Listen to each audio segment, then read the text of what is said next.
Hello दोस्तों। पर्यावरण हमारे जीवन का आधार है। पर आज पर्यावरण को बचाने की बहुत ज़रूरत है। या आप जानते हैं कि कानून भी पर्यावरण की रक्षा करने में हमारी मदद कर सकता है। इस YouTube चैनल ब्लैक कोट पर हम पर्यावरण कानून की दुनिया में आपका स्वागत करते हैं। यहाँ हम सरल हिंदी में पर्यावरण से जुड़े कानूनों को समझने में आपकी मदद करेंगे। हम पेड़ों को बचाने से लेकर पॉल्यूशन कम करने तक हर तरह के पर्यावरणीय मुद्दे से जुड़े कानूनों के बारे में बात करेंगे। इस चैनल पर आप सीखेंगे पर्यावरण कानून क्या है और ये कैसे काम करता है।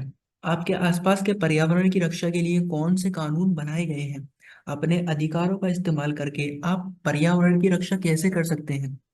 चाहे आप छात्र हो, कार्यकर्ता हो या बस पर्यावरण के बारे में अधिक जानने में रुचि रखते हो, ये चैनल आपके लिए है। कृपया सब्सक्राइब करें और बेल आइकन को दबाएं ताकि हमारे नए वीडियो की सूचनाएं आपको मिलती रहें। तो चलिए स्टार्ट करते हैं वीडियो। तो सबसे पहला टॉपिक है हमारा, what is environment. What is environment.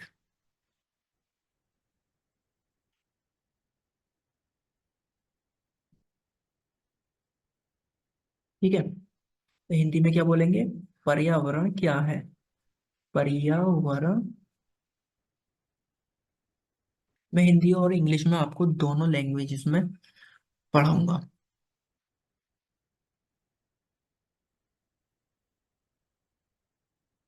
Okay, ठीक है। पर्यावरण वो सब कुछ है जो हमारे चारों ओर होता है। ये हमारी पृथ्वी है, इसके अंदर जो हमें चारों तरफ दिखता है, जो हम महसूस करते हैं, वो सब क्या है? पर्यावरण ही है। पेड़ पौधे, हवा पानी, पहाड़, नदियां, जानवर और हम इंसान भी पर्यावरण का ही हिस्सा है। इसके अंदर क्या क्या चीज आ गई है आपकी? पेड़ पौधे, प्लांट्स एंड ट्रीज। ओके। और क्या? रिवर्स, आपकी नदियां, ये सब क्या है? आपका पर्यावरण का हिस्सा है। जानवर, एनिमल्स हो गए, और ह्यूमन बीइंग, इंसान, ये सभी क्या है? पर्यावरण का हिस्सा है। आप इन सब चीजों को इंट्रोडक्शन में लिख सकते हैं। ओके। ये सभी मिलकर एक ऐसा जटिल संतुलन बनाते हैं जिस पर हमारा जीवन निर्भर करता है। इन सभी, ये सभी चीजें मिलकर क्या बनाती हैं? एक जीवन बनाती हैं, जटिल संतुलन बनाते हैं जिस पर हमारा जीवन निर्भर करता है। स्वच्छ हवा में सांस लेना, शुद्ध पानी पीना, पौष्टिक भोजन करना, ये सब हमें स्वास्थ्य रखने में मदद करते हैं। और ये सब हमें पर्यावरण से ही मिलते हैं। ठीक है, ये सारी चीजें हमें कहाँ से मिलती हैं? पर्यावरण से। दोस्तों, पर्यावरण इसलिए ही हमारा बहुत ज्यादा इम्पोर्टेंट है। इसलिए एक स्वस्थ पर्यावरण हमारे स्वस्थ जीवन का आधार है। स्वस्थ पर्यावरण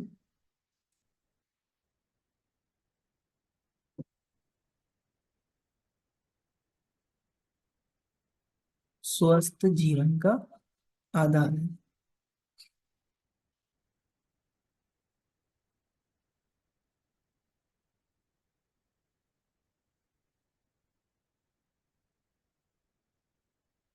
ओके, तो दोस्तों ये सब बातें आप अपने इंट्रोडक्शन में लिख सकते हैं। लेकिन दुर्भाग्यवश,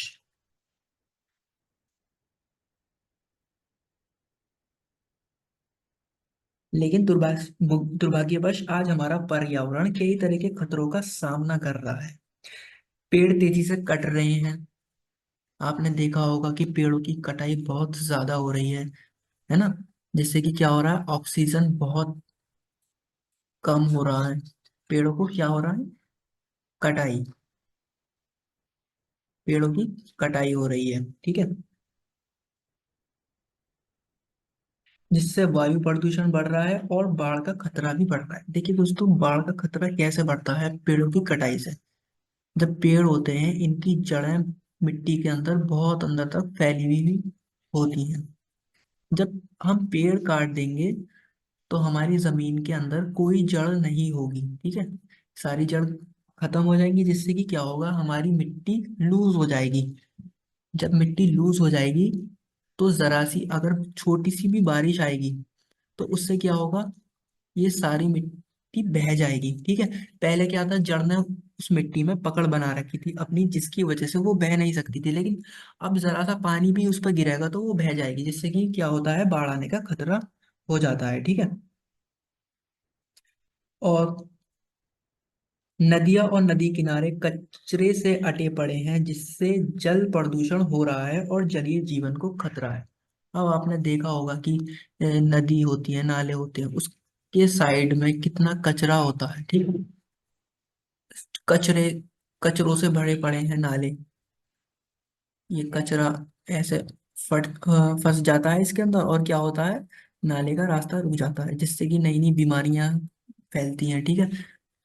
और समुद्र के किनारे पे आपने देखा होगा,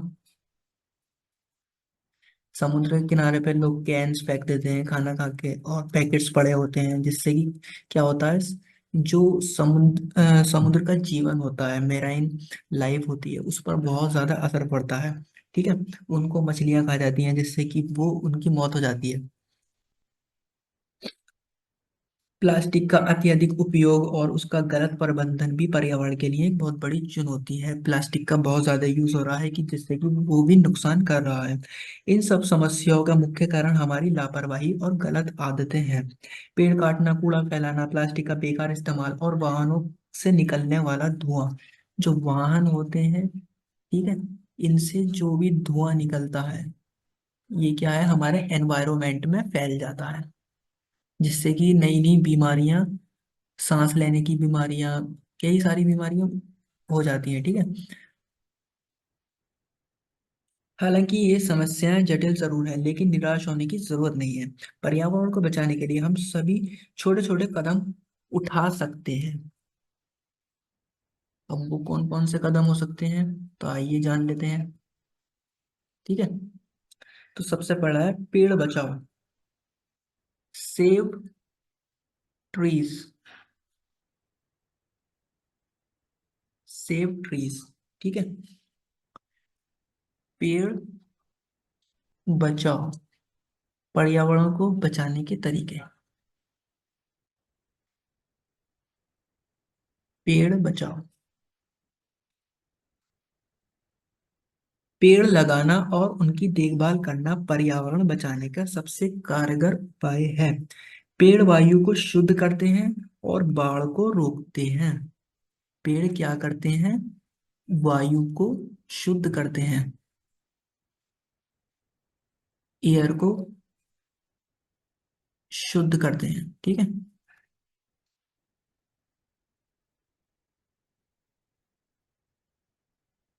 और बाढ़ को रोकते हैं, अभी मैंने बताया था बाढ़ को कैसे रोकते हैं, इनकी जो जड़ें होती हैं वो मिट्टी को पकड़े रहती हैं। ठीक है।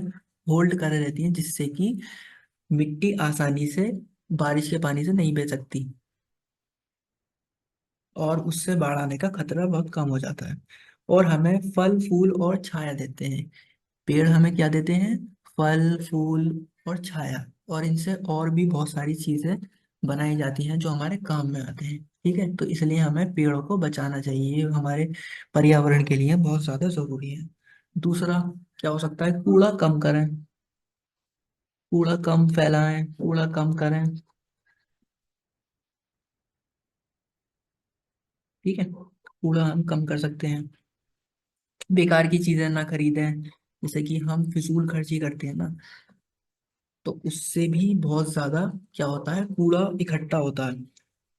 और चीजों को दोबारा इस्तेमाल करने की कोशिश करें। कूड़े को हमेशा कूड़ेदान में ही डालें, इधर उधर ना फैलाएं, और कूड़े को हमेशा किस में डालें, कूड़ेदान में ही डालें। ठीक है। और दूसरा, हमारे पास जो रिसोर्सेज हैं, हमें उन्हें ज्यादा से ज्यादा यूज करना चाहिए। उनकी जगह पर हम बहुत जल्दी नई नई चीजें ले आते हैं, हमें ऐसा नहीं करना चाहिए। हमें रिसोर्सेज को बहुत ध्यान से ही इस्तेमाल करना चाहिए, ज्यादा फिजूल खर्ची नहीं करनी चाहिए। ठीक है। पानी बचाएं, ये बहुत इंपॉर्टेंट है, पानी बचाएं। Save water.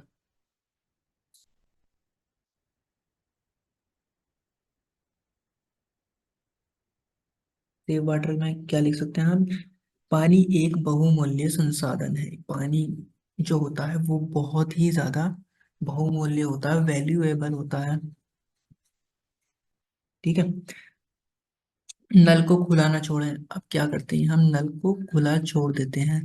जैसे रात होती है, हम रात को भूल गए, ठीक है, और नल खुला रहता है हमारा, और या फिर क्या होता है, इसके पाइप में लीक हो रहा है, तो इसको जल्द से जल्द ठीक करवाएं।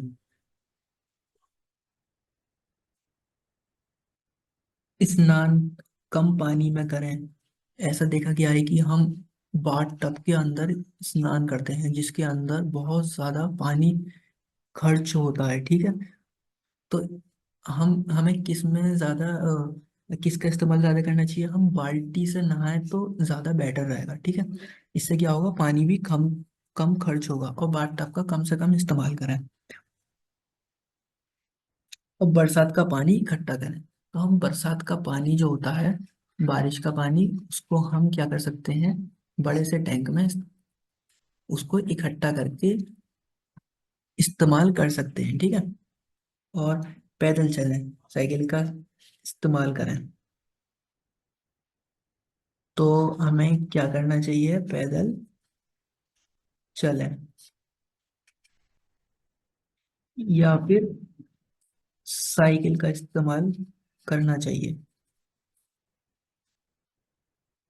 इससे क्या होगा, जब हम साइकिल का इस्तेमाल करेंगे और पैदल चलेंगे, तो इससे हम पॉल्यूशन को कम कर सकते हैं। कैसे कर सकते हैं? जब हम कम दूरी के लिए पैदल चलेंगे या साइकिल का इस्तेमाल करेंगे, तो हम बाइक का इस्तेमाल जब हम बाइक का इस्तेमाल करते हैं या कार का इस्तेमाल करते हैं, तो उससे निकलने वाला धुआं हमारे एनवायरनमेंट को नुकसान पहुंचाता है।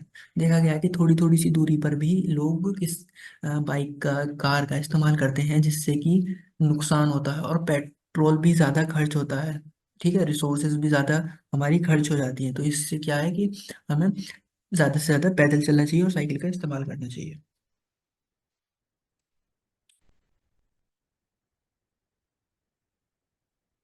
लास्ट है, प्लास्टिक कम करें। से नो टू प्लास्टिक। प्लास्टिक का क्या करें हम? यूज कम करें। जिससे क्या होगा, ये इन्वायरमेंट को ज्यादा नुकसान, बहुत ज्यादा नुकसान पहुंचाती है ना प्लास्टिक, तो इसलिए हमेशा कम करना चाहिए। प्लास्टिक के थैलियों के इस्तेमाल से बचें। कपड़े की थैली या टोकरी का इस्तेमाल करें। इसकी जगह पर हम कपड़े की थैली वगैरह का इस्तेमाल कर सकते हैं, ठीक है। अब आता है दोस्तों, ऑब्जेक्टिव्स ऑफ एनवायरमेंट प्रोटेक्शन, पर्यावरण को बचाने के उद्देश्य।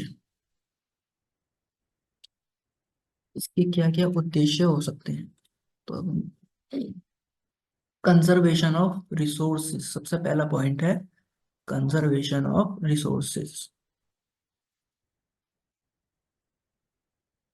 पहले हम हेडिंग डालेंगे, ऑब्जेक्टिव्स ऑफ एनवायरोमेंट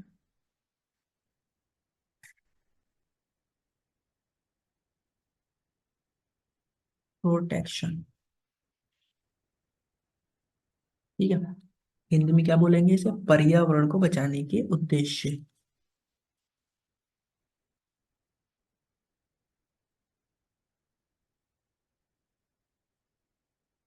बचाने के उद्देश्य, ठीक है। तो नंबर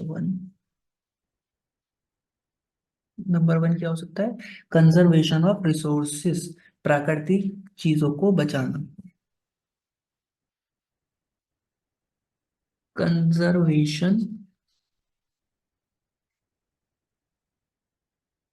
ऑफ रिसोर्सेस।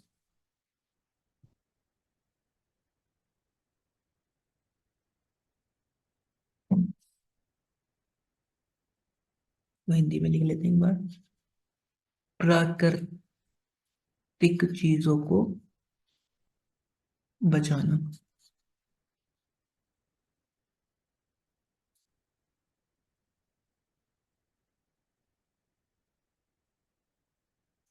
ओके, तो अब हम डिस्कस कर लेते हैं इसके अंदर क्या क्या है।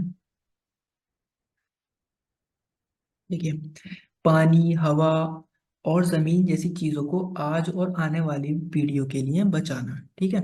इन चीजों का बहुत ज्यादा इस्तेमाल रोकना ताकि ये खत्म ना हो, ठीक है। इन चीजों का सही तरीके से इस्तेमाल करना। जैसे आजकल क्या देखा जा रहा है कि पानी का बहुत ज्यादा यूज कर रहे हैं, वेस्ट कर रहे हैं। पानी की टंकी भर जाती है फिर भी पानी चलता रहता है, ठीक है। बारिश का पानी बहुत ज्यादा वेस्ट हो जाता है, उसको हम इकट्ठा करके यूज नहीं करते, नाले के अंदर वेस्ट हो जाता है सारा, टंकी खुली छोड़ देते हैं। ये सब, इन सब से क्या हो रहा है, पानी कम होता जा रहा है, ठीक है।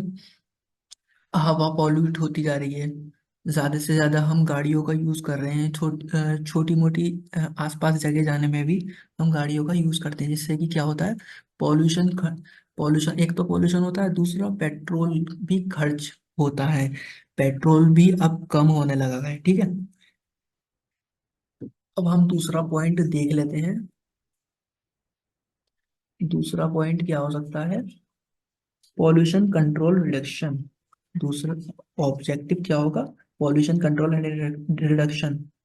इसमें क्या आ सकता है, गंदगी कम करना, ठीक है। Pollution control and reduction.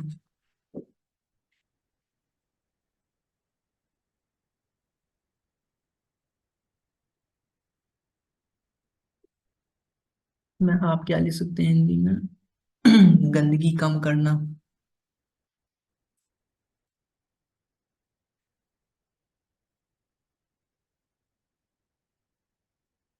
गंदगी कम करना, या धुआं, धुआं कम करना, ठीक है। पॉल्यूशन क्या होता है, धुआं।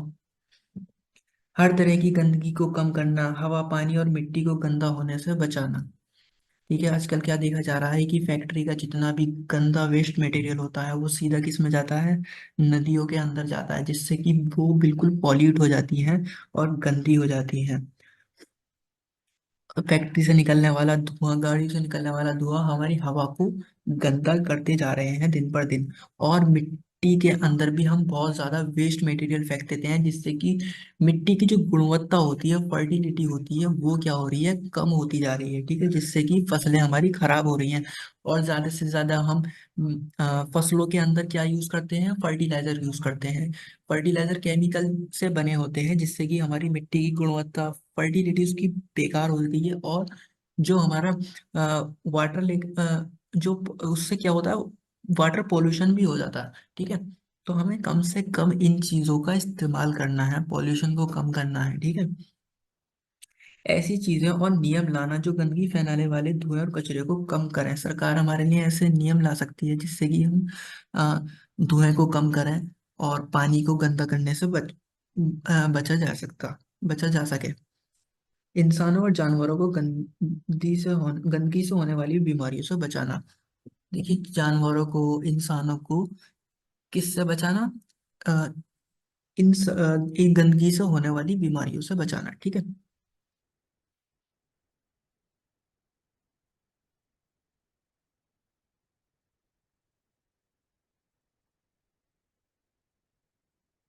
इसको मैं रब कर देता हूँ पहले। अब हम थर्ड ऑब्जेक्टिव देख लेते हैं क्या है। थर्ड ऑब्जेक्टिव है बायोडायवर्सिटी प्रोटेक्शन। बायोडायवर्सिटी को बचाना।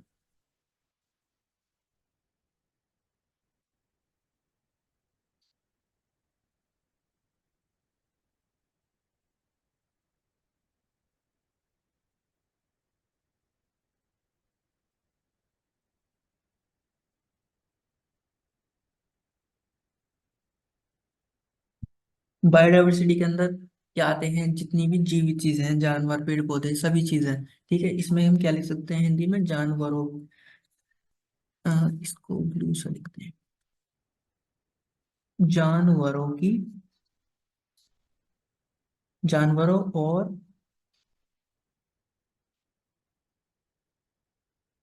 पेड़ पौधों की रक्षा करना।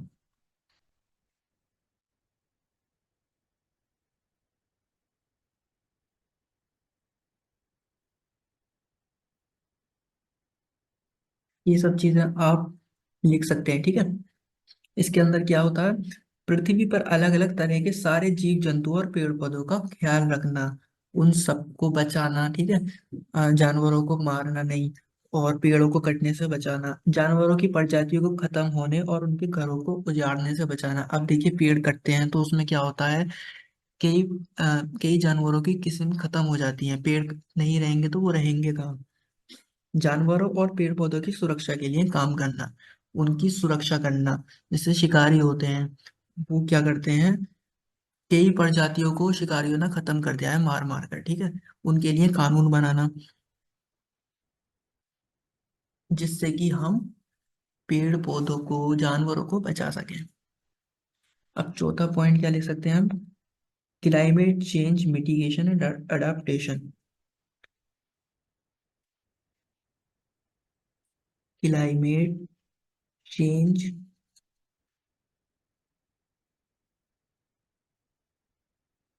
मिटिगेशन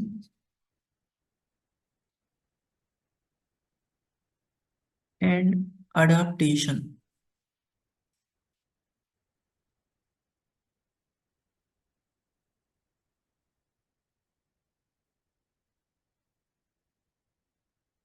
बदलते मौसम की समस्या से निपटना।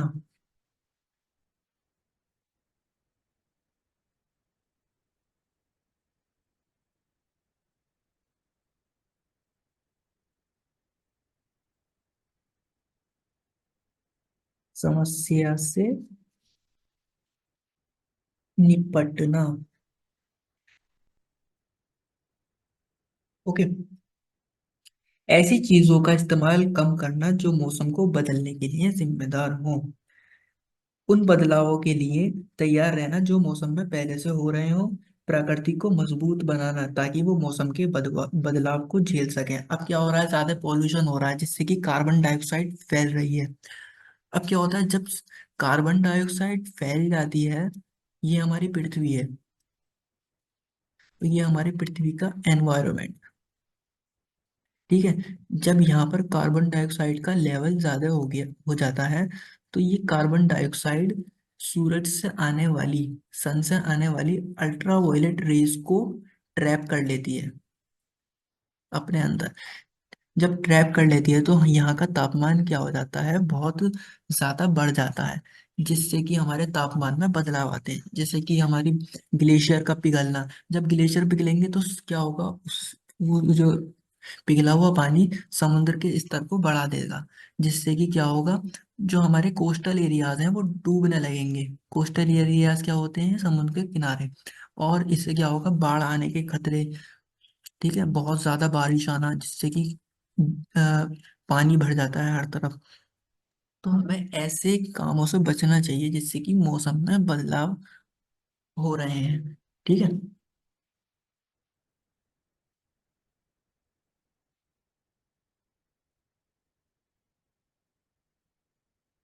हम अगला पॉइंट ऑब्जेक्टिव देख लेते हैं, पहले इसको हम रब कर देते हैं।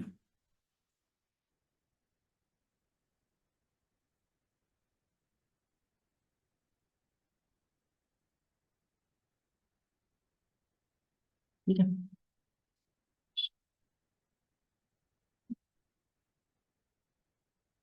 Public health and well being. छठा पॉइंट देख लेते हैं, फिफ्थ पॉइंट हम देख लेते हैं, पब्लिक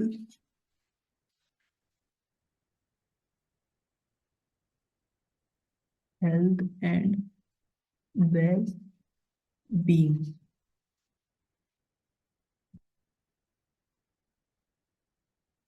सबकी सेहत और खुशहाली। पब्लिक की सेहत अच्छी होगी तो चारों तरफ क्या होगी, खुशहाली खुशहाली होगी। जिसकी हेल्थ अच्छी होती है उसका दिमाग अच्छा होता है, जिसका दिमाग अच्छा होता है उसकी सोचने समझने की ताकत अच्छी होती है, ठीक है। तो वो क्या रहेगा, खुश रहेगा इंसान, अगर सेहत अच्छी होगी। सबकी सेहत, आप ऐसे लिख सकते हैं पॉइंट बना के, सबकी सेहत और सब और खुशहाली।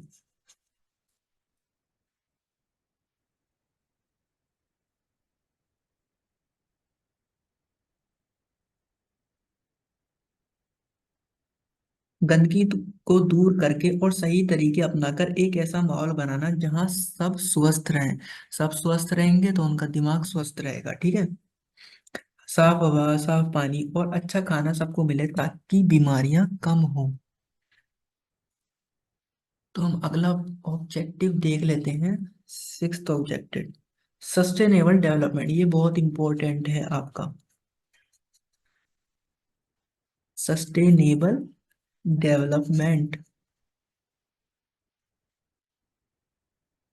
दोस्तों अगर वीडियो लंबी हो रही है तो आप इसको स्पीड बढ़ाकर दे सकते हैं, ठीक है। यूट्यूब में आप सेटिंग में जाएं, वहाँ प्लेबैक स्पीड लिख रहा होगा, वहाँ आप अपने हिसाब से इसकी स्पीड को घटा और बढ़ा सकते हैं, ठीक है।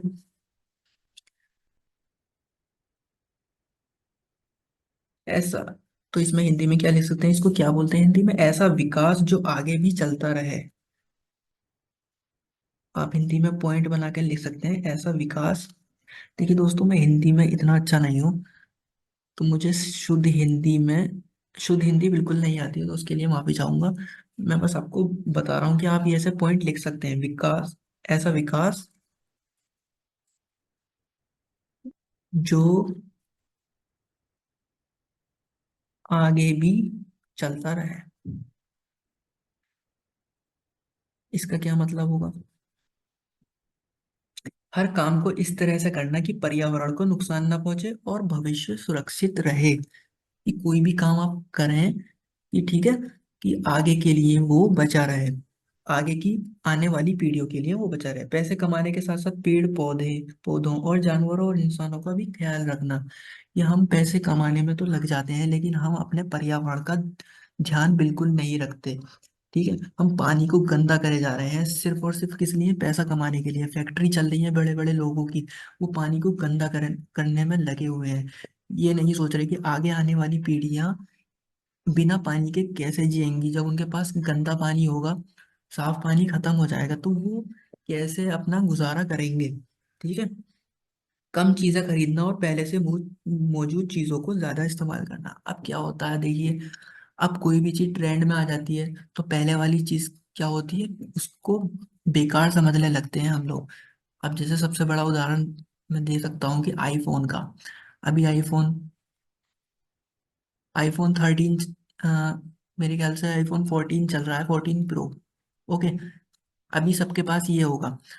अभी आईफोन 15 आ जाए तो सब लोग क्या करेंगे, इसको खरीदने में लग जाएंगे और ये जो होगा इसको फेंक देंगे, ठीक है, इसको बेच देंगे। वो ट्रेंड के साथ ज्यादा चलना पसंद करते हैं, इसलिए वो ऐसा करते हैं, ठीक है, अपना दिखावा करने के लिए, एक तरीके से शो ऑफ।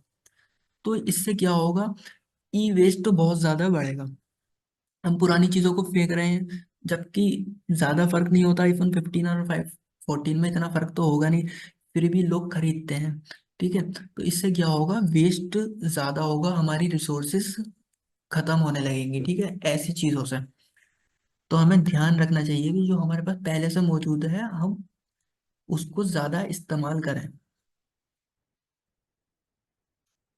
इसको रब कर देते हैं अपन।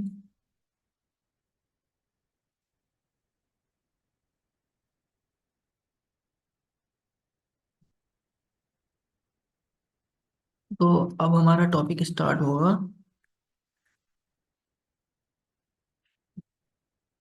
What are the components of environment, environment के मुख्य भाग कौन कौन से हैं।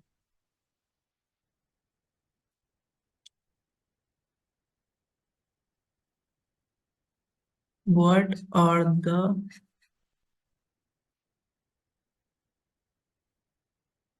Components of environment.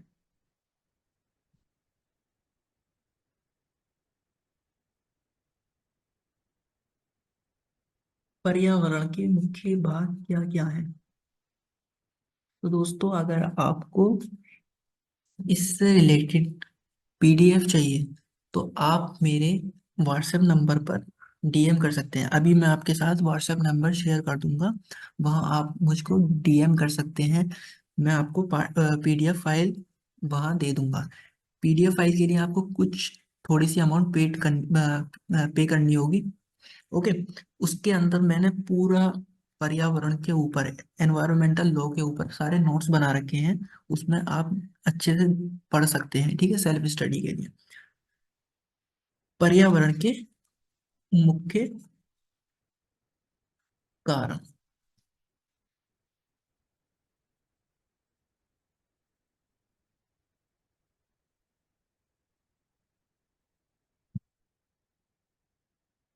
सॉरी, कारण नहीं, मुख्य भाग।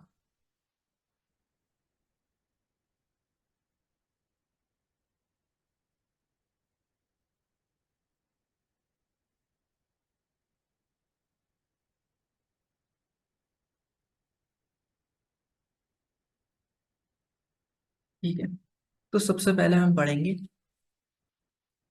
Physical component. जो सबसे पहला कंपोनेंट है वो क्या है? Physical components. इसके अंदर भी कई सारे कंपोनेंट होते हैं। फिजिकल कंपोनेंट,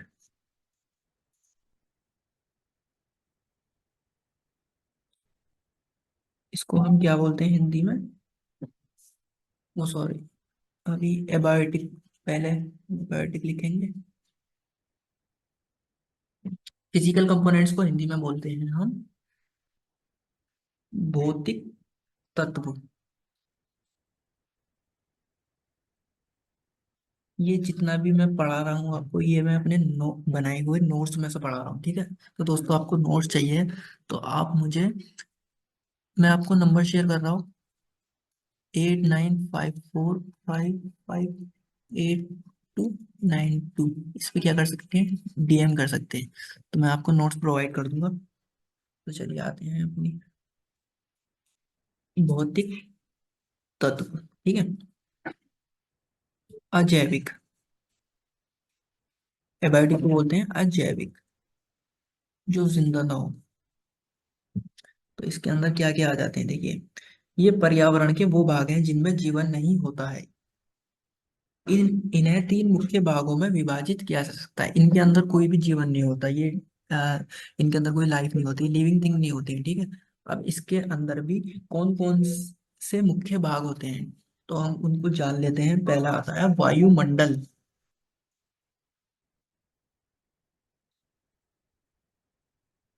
तो पहला क्या होता है? एटमोस्फियर, जिसे हम हिंदी में बोलते हैं वायुमंडल।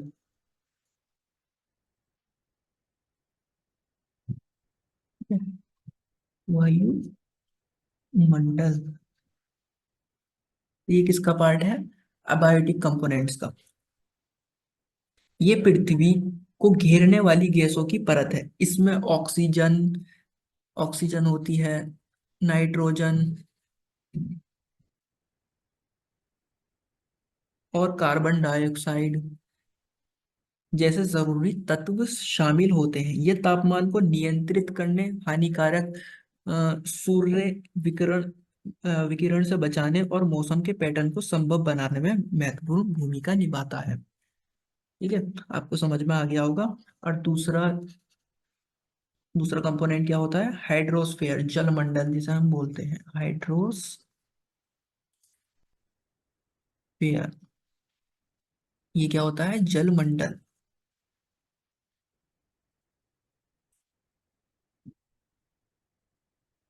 इसमें पृथ्वी पर मौजूद सभी पानी शामिल है, जैसे समुद्र, ओशियंस हो गए, झीलें हो गई, लेक्स, नदियां, रिवर्स, भूजल और हिमनद।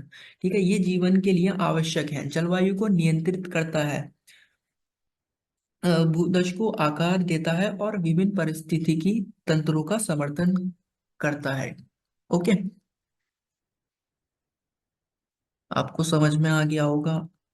तीसरा पॉइंट देख लेते हैं, लिथोस्फीयर।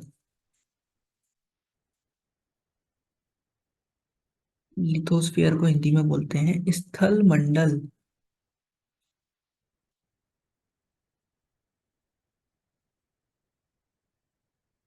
ये पृथ्वी की सबसे भारी ठोस परत है जिसमें चट्टानों, रॉक्स, मिट्टी, सॉइल और खनिज शामिल हैं। ये जीवन के लिए आधार प्रदान करता है, जलवायु को प्रभावित करता है और विभिन्न उपयोगों के लिए संसाधन प्रदान करता है। जो जमीनी हिस्सा होता है वो लिथोस्फीयर का होता है जनरली, ठीक है।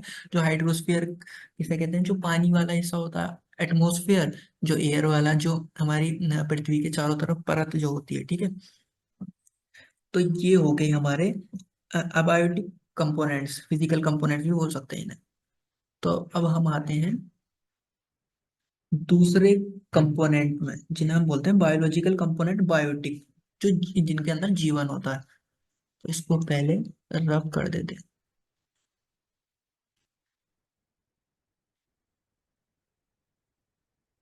तो वीडियो अच्छी लगी हो तो इसको लाइक और सब्सक्राइब कर दें।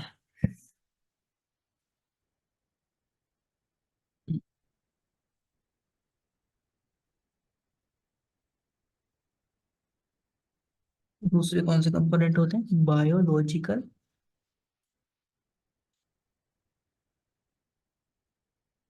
कंपोनेंट्स,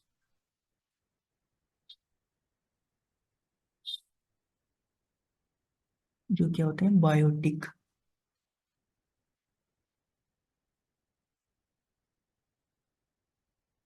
हिंदी में तो जैविक तत्व, जैविक तत्व, बायोटिक को बोलते हैं जैविक। ओके। तो इसके अंदर देखिए, ये पृथ्वी पर रहने वाले जीवित जीव हैं जो जिंदा होते हैं, लिविंग थिंग होते हैं, जिनमें शामिल हैं पौधे। वे ऑक्सीजन का उत्पादन करने, कार्बन डाइऑक्साइड को अवशोषित करने और अन्य जीवों के लिए भोजन और आवास प्रदान करने में महत्वपूर्ण भूमिका निभाते हैं। जो हमारे पौधे होते हैं, जंतु, छोटे कीड़ों से लेकर बड़े स्तनधारियों तक जानवर जैव विविधता में योगदान करते हैं और पारिस्थितिकी तंत्रों के नाजुक संतुलन को बनाए रखते हैं।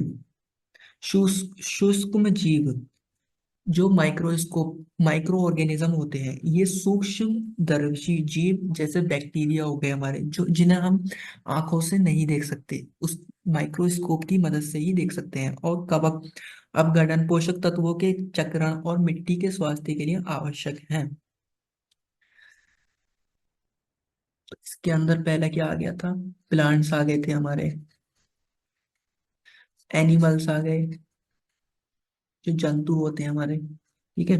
और सूक्ष्म जीव, जिन्हें हम माइक्रो ऑर्गेनिज्म बोलते हैं,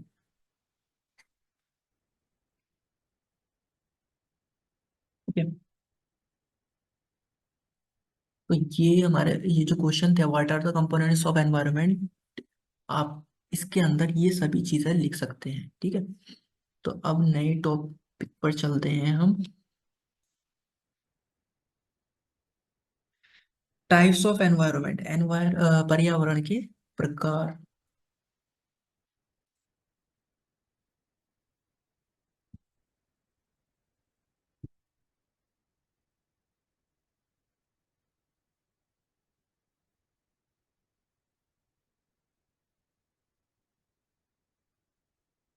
टाइप्स ऑफ एनवायरनमेंट, पर्यावरण के प्रकार।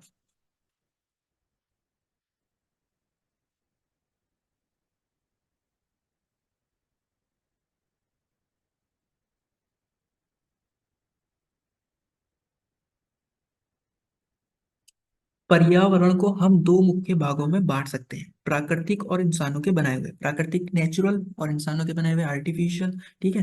तो सबसे पहले हम किसकी बात करेंगे, नेचुरल एनवायरनमेंट की, जो प्रकृति ने हमें दिए हैं। ये पूरी तरीके से प्रकृति ने बनाया है, इसके कुछ हिस्से हैं। सबसे पहले क्या लेंगे हम, नेचुरल एनवायरनमेंट, जो कि किसने बनाया पूरी तरीके से, हमारी प्रकृति ने, नेचर ने। एनवायरनमेंट,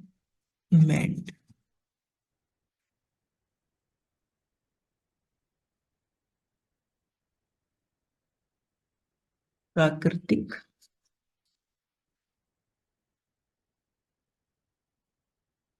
इन सबको आप स्क्रीनशॉट भी ले सकते हो और कॉपी, मतलब कॉपी पेन लेकर बैठे और इनको नोट करते रहिए। प्राकृतिक पर्यावरण।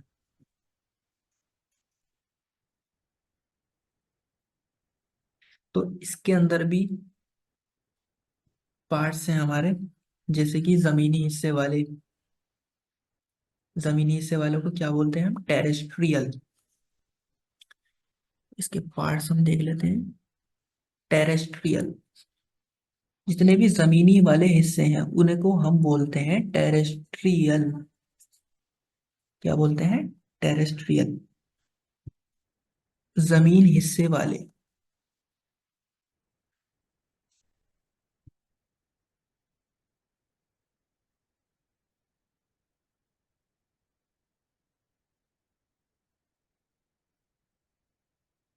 ओके।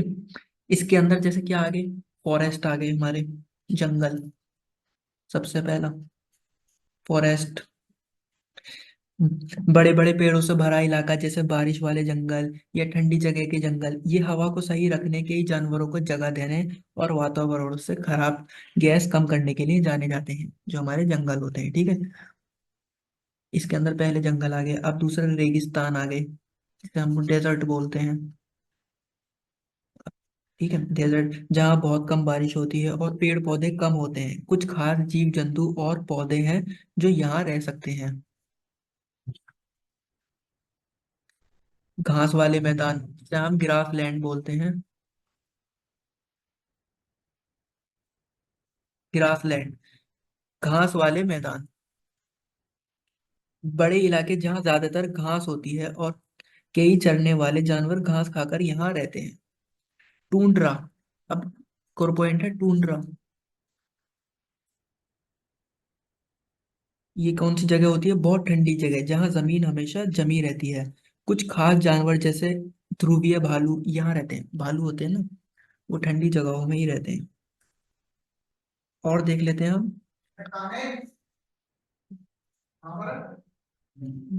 पानी वाले हिस्से।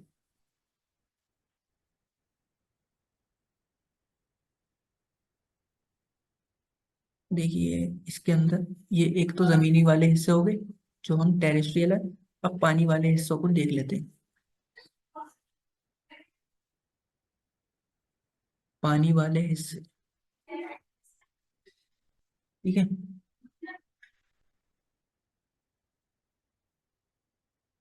इसके अंदर जितनी भी वाटर बॉडीज आती हैं,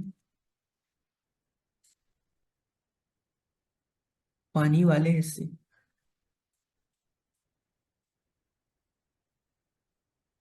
जो कि क्या है? प्रकृति ने ही बनाए हुए हैं, पानी वाले हिस्से।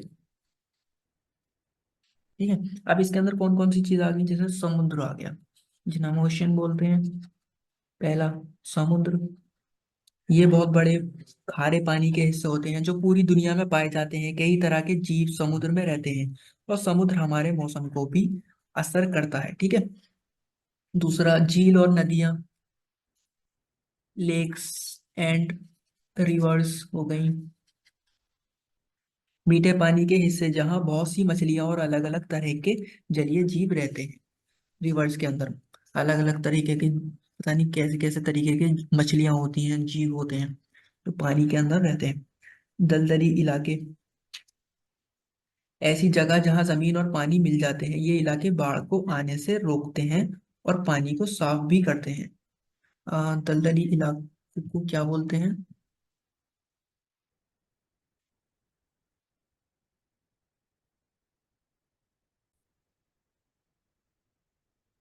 दलदली इलाकों को बोलते हैं मार्शी एरियाज। ठीक है। मुझे पता नहीं था दलदली इलाकों के क्या बोलते हैं, मैंने गूगल से देखा था। क्या बोलते हैं ना, मार्शी एरिया, जो जमीन, जो पानी के जो हिस्से होते हैं, ये उसी में आता है। ठीक है। ऐसी जगह जहाँ जमीन और पानी मिल जाते हैं और ये इलाके बाढ़ को आने से रोकते हैं और पानी को साफ भी रखते हैं। ठीक है। तो अब हम देखते हैं इंसानों के बनाए हुए पर्यावरण, जो आर्टिफिशियल एनवायरनमेंट हम कह सकते हैं इसको। Artificial environment. इसको पहले रब कर लेते हैं।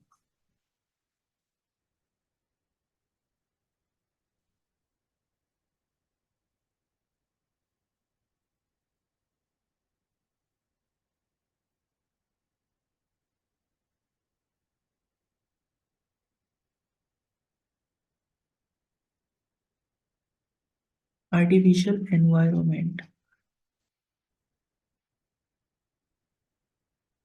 ठीक है। इंसानों के बनाए हुए पर्यावरण।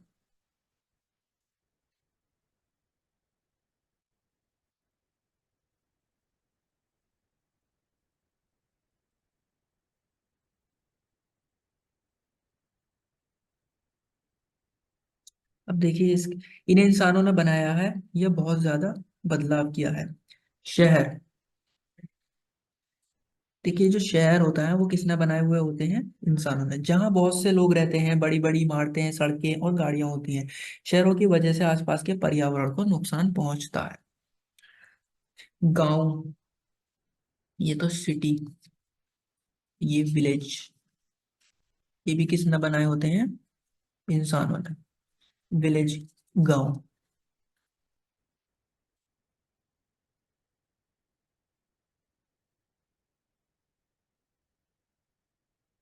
जहाँ शहरों से कम लोग रहते हैं और खेती बाड़ी होती है। गांवों में भी मिट्टी खराब होना और पानी का गंदा होना जैसी पर्यावरण की समस्याएं होती हैं। तीसरा, इंडस्ट्रियल एरिया।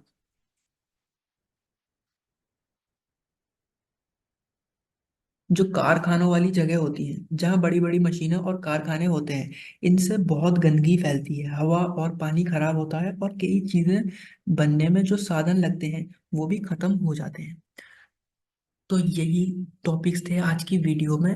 अगली वीडियो में हम और टॉपिक्स लाएंगे। ठीक है, अगर आपको वीडियो अच्छी लगी हो तो इसको सब्सक्राइब जरूर करें और लाइक करें। ठीक है, और बेल आइकन को दबाना ना भूलें, जिससे कि आपको और वीडियोस के नोटिफिकेशन मिल जाएंगे। ठीक है, और अगर आपको इससे रिलेटेड नोट्स चाहिए तो आप मेरे व्हाट्सएप नंबर जो मैं आपको लिख रहा हूँ, इस पर आप डीएम कर सकते हैं। ठीक है, ऑन व्हाट्सएप।